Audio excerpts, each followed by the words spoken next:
अस्सलाम वालेकुम नाज़रीन, न्यूज़ टुनाइट के साथ मैं हूं आपका मेज़बान शाह शिराज। कल वो फैसला तो आ गया जिसका सबको इंतज़ार था और चौधरी परवेज़ इलाही पाकिस्तान के सबसे बड़े सूबे पंजाब के वज़ीर आला मुंतखब हो गए।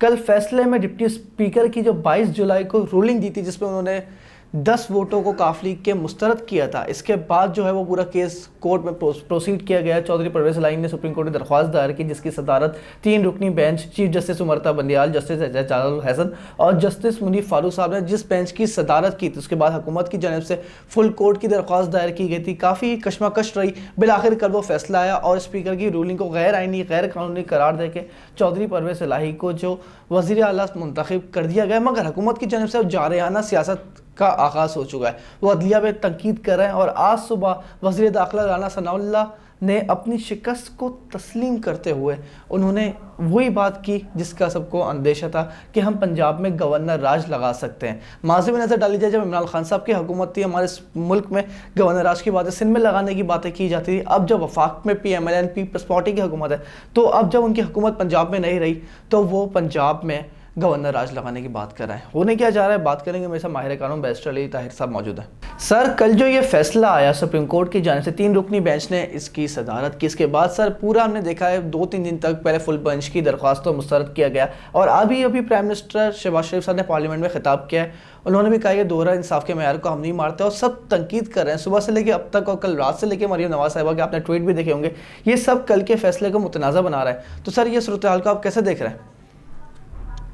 बिस्मिल्लाहिर्रहमानिर्रहीम। शाह साहब, thank you for having me on your show. देखिए, बात है ये है कि तनकीद में और बदतहज़ीबी में एक फ़र्क होता है। ये जो रूलिंग कोalition कर रही है, ये तनकीद नहीं है, तनकीद हम भी कर रहे हैं। बहुत से वकील मैंने ये देखा है कि मेजॉरिटी ऑफ द लॉयर्स वो तनकीद कर रहे हैं इस फैसले के ऊपर, चूँकि मैं समझता हूँ कि कुछ आईनी सुकम है उस फैसले के अंदर इन सो फार एज़ कुछ प्रेसिडेंट सुप्रीम कोर्ट के अपने ऐसे मौजूद थे कि जिसकी वजह से शायद ऐसा लग रहा है कि लूप साइडेड जस्टिस हुई है।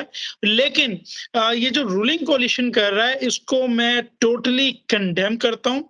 ये हमारा सुप्रीम कोर्ट है, हमारे इदारे हैं, किसी सूरत कोई कॉन्स्पायरेसी थ्योरी इस सुप्रीम कोर्ट के बारे में या इसके जजेस के बारे में और किसी सूरत कोई एनार्की और कैओस फैलाने की कोशिश अगेंस्ट द इंस्टीट्यूशंस, इसको बर्दाश्त नहीं किया जाना चाहिए। तो मैं ये समझता हूँ कि जो रूलिंग कोalition कर रहा है उनको ये बात याद रखनी चाहिए कि जिस वक्त उनका नॉकआउट कर दिया था वोट ऑफ नो कॉन्फिडेंस, तो ये सुप्रीम कोर्ट ही उनके डिफेंस में आई थी और अभी एक पब्लिक मैंडेट तो है ना। देखिए, जो भी बात है 17 जुलाई को PTI ने 15 सीटें जीती हैं। मैं तो समझता हूँ कि इतना दिल गुर्दा होना चाहिए था कि आप उनको हुकूमत बनाने देते, लेकिन चलें, आपने अपनी एक पॉलिटिकल चाल चली, आपका लेजिटिमेट राइट था और वो नॉकआउट हो गई, तो आप लीगल कॉन्स्टिट्यूशनल रेमेडीज की तरफ तो जरूर जाएं। आप ये फैसला करें कि हम रिव्यू फाइल करेंगे और लार्जर बेंच तश्कील देने की इस्तदा करेंगे, मगर आप इस तरह से सुप्रीम कोर्ट पे और सुप्रीम कोर्ट के जजेस के ऊपर इल्जामात की बुछार नहीं कर सकते। तो सर, कल जो फैसला आया उसमें सर आपने भी शायद पूरा फैसला पढ़ा होगा, उसमें 7वें और 8वें सफ़े 7वें के आखिर में और 8वें के शुरू में एक चीफ जस्टिस साहब ने एक ऑर्डर लिखा हुआ है जिसमें ये लिखा हुआ है, थर्डली इफ अ जज has unconsciously followed an incorrect view of the law, he has been conscious application of mind the freedom to adopt the current view of the law subsequently। Sir, इस फैसले के जो ये लिखा हुआ है इसकी आसान तशरीह समझा दें। बहुत ज़्यादा तनकीद हो रही है सर इस लाइन पे कि चीफ जस्टिस साहब अपने माजी के फैसले पे यू टर्न ले रहे हैं। देखिए, मैं यू टर्न वाली बात तो नहीं कह सकता, चलें उसको अबाउट टर्न कह लेते हैं। देखिए, बात ये है कि ये जो कॉमन लॉ कंट्रीज होते हैं इसके अंदर अक्सर ऐसा हो जाता है कि एक जज का एक कंसिस्टेंट व्यू होता है और एक वक्त पे जाके वो व्यू इवॉल्व होता है और वो व्यू चेंज होता है। बिल्कुल इसी तरह, because this is jurisprudence, this is legal science और किसी भी साइंटिफिक सब्जेक्ट आपको पता है, स्टडी होता है, उसके अंदर डिफरेंट एकेडमिक्स के जो डिफरेंट उसके अंदर एजुकेशन एजुकेटेड फीट होते हैं वो डिफरेंटली किक करते हैं, तो डिफरेंट व्यूज हो सकते हैं, इस बात में कोई शक नहीं है। ये जो उन्होंने अनकॉन्शियसली वाली बात की, ये उन्होंने सब्जेक्ट टू की कि एक तो नंबर 1 चूंकि वो फुल कोर्ट था तो मेजॉरिटी 9 जजेस की बननी थी, लेकिन 8 जजेस ने वो जजमेंट के साथ एग्री किया था, कॉन्कर किया था। एक तो उन्होंने कहा इस वजह से, और फिर नंबर 2 उन्होंने कहा कि जो वो जजमेंट है अगर आर्टिकल 63A को पढ़ा जाए तो वो फिर भी पर इंक्यूरियम है, चूंकि वो एक आर्टिकल 63A के खिलाफ जा रही है बात। तो मैं अलबत्ता ये समझता हूँ कि ऐसी एक इंटरप्रिटेशन प्रेसिडेंशियल रेफरेंस नंबर 1 में भी की गई, जब हमजा शहबाज शरीफ को, जिसके तनाजुर में हमजा शहबाज शरीफ के जो वोट थे वो बाद में लाहौर हाई कोर्ट ने एक्सक्लूड किए, और जब वो मैटर सुप्रीम कोर्ट के सामने आया तो उन्होंने इस चीज को सेट असाइड नहीं किया, बल्कि उन्होंने इसको कहा कि ये जो है बाय कंसेंट ऑर्डर हम इसको डिस्पोज ऑफ कर रहे हैं। अब इसमें सवाल ये रहता है कि जो व्यू चेंज किया चीफ जस्टिस साहब ने, वो व्यू तो ये चेंज किया कि ये पार्टी हेड नहीं, पार्लियामेंट्री पार्टी का इख्तियार है, लेकिन इस शॉर्ट ऑर्डर के मैं समझता हूँ स्पीकिंग ऑर्डर है, बहुत अच्छा लिखा हुआ है, बड़ी जबरदस्त लैंग्वेज इस्तेमाल हुई हुई है, पढ़ के बड़ा वो मजा आया। लेकिन मैं समझता हूँ कि एक कंपोनेंट इसके अंदर जो मिसिंग है, जिससे मैं सेटिस्फाई नहीं हो सका,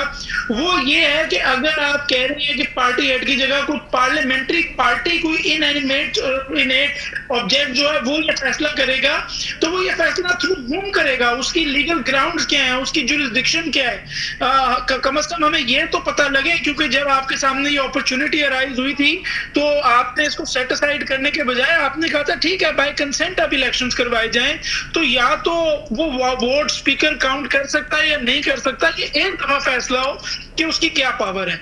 तो सर ये जो काफ़ी ज़्यादा तनकीद हो रही है सर, इसमें डिफरेंस समझ में नहीं आया, सेम केस था, तो सर अब क्या काफ लीग के जो सरबराह चौधरी शुजात साहब इलेक्शन कमीशन जा सकते हैं अपने 10 लोगों को डिसीड करवाने के लिए, उनके पास ये ऑप्शन है?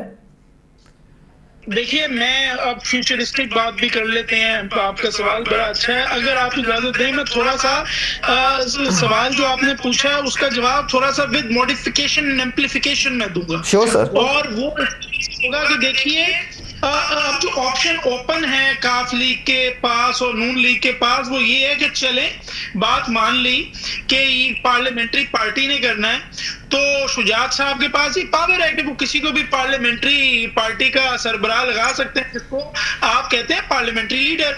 और अगर वो पार्लियामेंट्री लीडर जो है वो फिर अगर कोई डायरेक्शन देगा तो फिर वो 10 वोट तो फिर उस तरफ पड़ने चाहिए, क्योंकि देखिए जो 17/5/2022 का ऑर्डर है प्रेसिडेंशियल रेफरेंस नंबर 1 के अंदर के डायरेक्शन के खिलाफ वोट काउंट नहीं होगा, वो तो फिर मौजूद है। और अगर वो चौधरी परवेज इलाही को फिर भी वोट देते हैं तो उनका वोट भी काउंट नहीं होगा और वो डिसीट भी होंगे। इस हिसाब से चूंकि एक एमपी डिस्क्वालीफाई हो गया एक्स पोस्ट फैक्टो पाकिस्तान मुस्लिम लीग नून का, तो उनके पास 2 लोगों की मेजोरिटी आती है और 2 वोटों की मेजोरिटी से ही फेडरल हुकूमत भी खड़ी है, तो ये बिल्कुल हो सकता है डेट इन द फ्यूचर अगर सही तरीके से लीगली इसको देख के चलें तो ये एक माइनफील्ड बड़ा इजीली क्रॉस भी किया जा सकता है। इसके अंदर जो एक दूसरी बात है और जो कि मैं समझता हूं कि बहुत इंपॉर्टेंट है, वो ये है जी कि अल्टीमेटली अगर वो इस तरह का कोई डायरेक्शन लेके आते हैं तो इस बात को लाजमी किया जाए कि जो प्रेसिडेंशियल रेफरेंस नंबर 1 के अंदर जो ऑर्डर है उसके तरीके से उसी तरह उसको फॉर्मली चलाएं। और मैं समझता हूं अगर ये हुआ तो शायद हमजा शहबाज दोबारा चीफ मिनिस्टर पंजाब बन सकते हैं।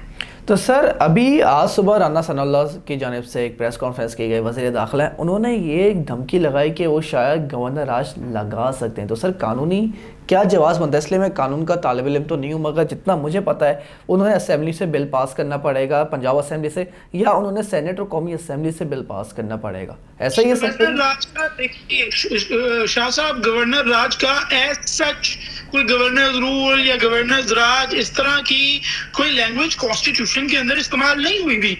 वो जो इमरजेंसी प्रोविजंस हैं वो इस हद तक होता है कि अगर कोई यानी इमरजेंसी सिचुएशन आ गई है जिसमें सूबे की जो कॉन्स्टिट्यूशनल मशीनरी है वो काम करना बंद हो गई है, तो इन दैट सेंस फिर तब गवर्नर राज लगता है। और ये जो गवर्नर राज वाली बात है ये जुडिशली रिव्यूएबल है, बिल्कुल इसी तरह जिस तरह जब असेंबलियां तहलील प्रेसिडेंट करता है तो कई दफा हमारे कोर्ट्स ने रिव्यू किया है।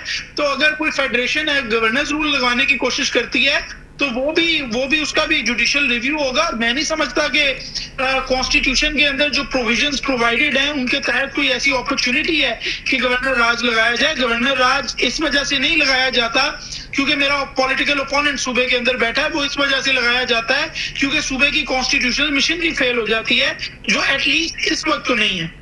तो सर अभी आपकी पूरी कानूनी बात हो गई, अब सर थोड़ी सी सियासी तज्ज़िया आपका लेना चाहूँगा। आज सुबह जब से उन्होंने चार्ज संभाला है चौधरी परवेज़ इलाही साहब ने, बहुत ज़्यादा तबादले हमें सुबह से अब तक देखने को मिल रहे हैं। तो सर ये वही कहानी वापस से पॉलिटिकल विक्टिमाइजेशन की तरफ जा रही है। अब वो चाहेंगे जो जो इनके साथ किया हमजा शहबाज साहब ने, अब ये वही हरकतें करने जा रहे हैं। ये देखिए, ये एक पॉलिटिकल हिपोक्रेसी है शहबाज साहब। अगर मैं या आप कहेंगे कि ये ना हो या हम इसको किसी तरह से रोकें, तो मैं समझता हूँ कि ये वो जो नूब्स होते हैं ना, जिनको कहा जाता है फॉर्मल लैंग्वेज में, तो कोई पॉलिटिकल नूब तो ऐसी बात कर सकता है। लेकिन अदरवाइज सिंपल सी बात है कि this is a part of the life in bureaucracy and this is a part of the life in politics. आप ये देखिए कि जिस सेक्रेटरी पंजाब असेंबली ने परवेज इलाही की आउट ऑफ द वे जाके मदद की, उनको ही बाद में principal secretary to the chief minister लगाया गया। और ब्यूरोक्रेसी में अक्सर कहा जाता है कि चीफ मिनिस्टर का 80% काम तो वैसे ही प्रिंसिपल सेक्रेटरी कर रहा होता है। चीफ मिनिस्टर को पता ही नहीं होता कि क्या क्या चल रहा है मेरे दफ्तर के अंदर। वो जाहिर है इतनी बड़ी उसकी रिस्पॉन्सिबिलिटीज होती हैं और उनकी एजम्पशन होती है। तो ये तो this is a part of the game, और ये होता रहेगा। जब भी एक हुकूमत आएगी वो अपने मर्जी के ऑफिसर्स को लगाएगी, और जब वो हुकूमत चली जाएगी, नई हुकूमत आएगी, तो वो उसी बेदर्दी से ब्यूरोक्रेसी को रिफॉर्म करने के बजाय वो अपने ऑफिसर्स लगाना शुरू कर देंगे। तो सर अभी एक और बयान देख रहा था कि वो सानिया मॉडल टाउन की तहकीकात करने, उन्होंने कहा है कि हमारी पहली तरजीह रखेंगे सानिया मॉडल टाउन की तहकीकात की जाए। पहले सर ये 3.5 साल हुकूमत में थे जब इनको ख्याल नहीं आया, अब जब ये पॉलिटिकल विक्टिमाइजेशन की तरफ ले जाना चाह रहा है मामला, तो ये सबसे पहले तरजीह यही रख रहे हैं कि मॉडल टाउन की तहकीकात की जाए। अच्छा, मैं जवाब देने से पहले मैं आपसे माजरत कर रहा हूँ। हो सकता है मेरे जवाब के बीच में आपको एक डीप लगाना पड़े, लेकिन बात ये है कि that is complete and utter bullshit. The province of Punjab according to the decision of the supreme court, उसकी जो कॉन्स्टिट्यूशनल गवर्नेंस है वो सबवर्ट हुई हुई है। बजाय इसके कि आके अपनी जिम्मेदारियां संभालें, ये पॉलिटिकल काम करने शुरू कर दिए। इनकी क्या गुजारी की हुकूमत नहीं रही 3.5 साल, क्या किया इन्होंने सानिया मॉडल टाउन के लिए? तो अब चूंकि ये लड़ना चाहते हैं और कॉन्फ्लिक्ट में जाना चाहते हैं, तो इस तरह की बच्चों जैसी बातें कर रहे हैं। वो सानिया सब उसने डिसाइड होना है in accordance with the constitution and the law on the day that the provincial government gets serious with it. लेकिन ये जब आप मजाक उड़ाते हैं सानिया का इस तरह कि जब मेरे लिए पॉलिटिकली रेलेवेंट होगा तो मैं प्रायोरिटी कर दूंगा, वरना अदरवाइज वो फाइल सड़ती रहे किसी जगह पे, मुझे कोई फर्क नहीं पड़ता। इस एटीट्यूड के ऊपर शर्म आनी चाहिए। और मैं तो समझता हूँ कि अगर कोई पीटीआई वाला अब आके बाहर के कि जी अब हमने सानिया मॉडल टाउन में इंसाफ दिलाना है और पहले 3.5 साल हम सोए हुए थे, तो ये बात करने से पहले उसे शर्म से डूब के मर जाना चाहिए। तो सर ये लास्ट क्वेश्चन आपसे पूछना चाहूँगा सर, ये जो हमारे मुल्क में दोहरा मैयार बन गया है कि पहले मुस्लिम लीग नून वाले, पाकिस्तान पीपल्स वाले हमें अदलिया की जो तारीफ़ करने का दर्स दिया करते थे, अखलाकी अदलियात सिखाते थे, अब वो अदलिया पे तनकीद कर रहे हैं, 3 जजेस को नाम ले लेके गालियाँ दे रहे हैं, हम सोशल मीडिया पे दे रहे हैं, मुखातिब कर रहे हैं। और सर अब पाकिस्तान तहरीक इंसाफ वाले हमें तमीज़ सिखा रहा है। माजी में जो डिप्टी स्पीकर कासिम सूरी साहब की रूलिंग को मुस्तरद किया गया था, कलअदम करार दिया गया था, पाकिस्तान तहरीक इंसाफ वाले ये काम कर रहे थे, पीपल्स पार्टी वाले उन पर तौहीन अदालत की बातें कर रहे थे। तो सर ये हमारी मुल्क किस तरफ जा रहा है? देखिए, ये पॉलिटिकल हिपोक्रेसी इस मुल्क के अंदर है, and I think one of the reasons for that political hypocrisy is because politicians get away with it. बिल्कुल इसी तरह जैसे पंजाब के डाकू को और बेनजीर के कातिल को दोनों पार्टियां अपनी तरफ लेने की कोशिश कर रही थी, तो ये पॉलिटिकल हिपोक्रेसी है। और मुझे नहीं नजर आता कि इस वक्त इस पॉलिटिकल हिपोक्रेसी का कोई इलाज है। आप यही सिर्फ एक एग्जांपल ले लीजिए कि जिस दिन वो नो कॉन्फिडेंस मोशन के ऊपर वोटिंग होनी थी और उसको डिले किया जा रहा था, उससे एक रात पहले ऑपोजिशन कहती थी कि इलेक्शन करवाएं और पीटीआई कहती थी कि असेंबलियां टेन्योर पूरा करेंगी और ऑपोजिशन कहती थी फ्रेश मैंडेट चाहिए। और जैसे ही वो वोट ऑफ नो कॉन्फिडेंस हो गया, तो अब जो पीटीआई है वो कहती है कि इलेक्शन करवाएं, फ्रेश मैंडेट की जरूरत है, और वो जो ऑपोजिशन इलेक्शन मांगती थी और कहती थी फ्रेश मैंडेट होना चाहिए और ये जो 2018 वाली असेंबलियां ये जाली हैं, वो अब कह रही है कि मौलाना फजलुर रहमान कहता रहा असेंबलियां तोड़ो, ये असेंबलियां जाली हैं, अब वो कहते हैं असेंबलियां टेन्योर पूरा करेंगी। तो बेशर्मी है और ढिठाई है, लेकिन our politicians get away with it. So मेरा नहीं ख्याल we can do anything about it. जो एक वास्ट मेजॉरिटी है इस मुल्क के अंदर लोगों की, वो शॉर्ट टर्म थिंकिंग रखते हैं और वो एक जिसको आप कहते हैं कि पर्सनल पॉपुलैरिटी के पीछे पार्टीज के लगे रहते हैं, और यही वो वजह है कि पाकिस्तान आज इस मेस में है, इस क्राइसिस में। Sir thank you so much for joining. नाज़रीन देखते हैं मुल्क की सियासी सूरत आप किस तरफ जाती है कि जो पंजाब में पिछले 3 महीने से आइनी और कानूनी बहरान चल रहा था, जो पंजाब में पॉलिटिकल विक्टिमाइजेशन चल रही थी, पंजाब में जो सियासी मामला चल रहे थे, क्या वो अपने अख्ताम को पहुँच जाए? क्या उसमें कल एक मज़ीद इजाफा हुआ है? एक नई सियासत का कल पंजाब में शुरू हुई है, नून लीग की जानिब से, मरीम नवाज़ साहिबा की जानिब से और उनके रहनुमाओं की जानिब से ऑन दी रिकॉर्ड बयान सामने आ रहा है कि आज एक नई नून लीग का जन्म हुआ है। तो ये नई नून लीग अपनी क्या सियासी की हिकमत अमली अपनाएगी, क्या ये अपना नया बयानिया बनाएगी? देखते हैं क्या होता है पाकिस्तान की सियासत में। प्रोग्राम पसंद है अपना फीडबैक ज़रूर दीजिएगा। That's all for tonight. अल्लाह हाफिज़।